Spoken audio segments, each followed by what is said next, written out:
Welcome back to our channel Naresh vlogs and entertainments. ఈరోజు కొత్తగా నా ఛానల్లో చూస్తున్నవారు ప్రతి ఒక్కరూ కూడా నా ఛానల్ని సబ్స్క్రైబ్ చేసుకోండి, లైక్ చేయండి, నా వీడియో నచ్చితే షేర్ చేయండి మీ ఫ్రెండ్స్కి తప్పకుండా. ఈరోజు వీడియోలో తెలుగు సాహిత్యం గురించి అయితే మనం తెలుసుకుందామండి. తెలుగు సాహిత్యంలో కవులు, రచయితలు, ఆ కవులు ఏ ఏ గ్రంథాలను రాశారు అనే విషయాన్ని మనము క్లుప్తంగా అయితే తెలుసుకుందామండి. మొట్టమొదటిసారిగా మన ఆదికవి నన్నయ్య గురించి అయితే తెలుసుకుందామండి. అతను 11వ శతాబ్దంలో భీమభట్టు తన తండ్రి పేరు, ఆస్థానము రాజరాజ నరేంద్రుడు. ఇతను 1022 నుంచి 1061 వరకు మధ్య కాలం వాడండి. గోత్రం ముద్గూల, ఇంటి పేరు వాడ్రేవు. రచనలో ఇతను ఆంధ్ర మహాభారతం, ఆది సభా పర్వాలు, అరణ్య పర్వం, 4 పర్వాలు, 142 పద్యాలు రాశాడండి. ఆంధ్ర శబ్దం చింతామణి వ్యాకరణ గ్రంథం అయితే రాశాడండి. అంటే లభ్యమైనటువంటివి ఇవి.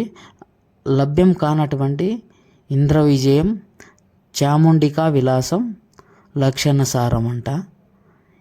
వీటినైతే ఈ ఆదికవి నన్నయ్య గారు రచించడం అయితే జరిగింది అన్నమాట. అంతేకాదు నన్నయ్య గారు రచించిన శాసనాలు, నందంపూడి సంస్కృతంలో శాసనం రాశాడండి.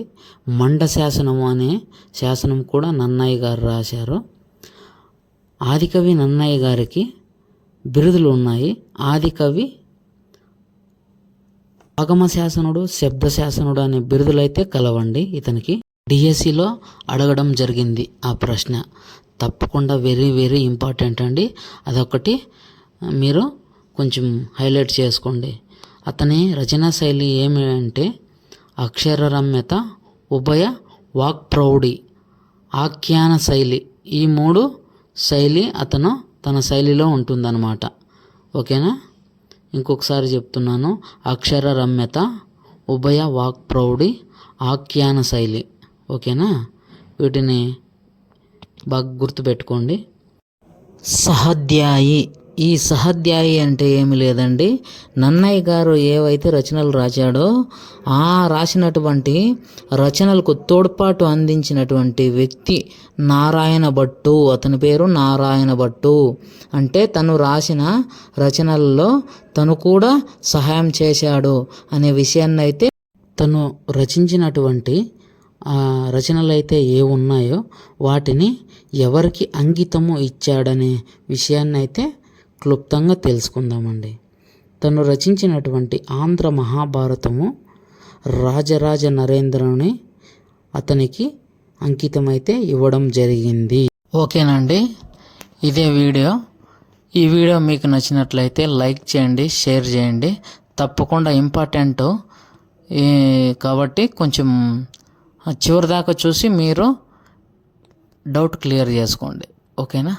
ఉంటాను మరి. నెక్స్ట్ వీడియోలో మళ్ళీ కలుసుకుందాం. అంతవరకు సెలవు. Bye bye.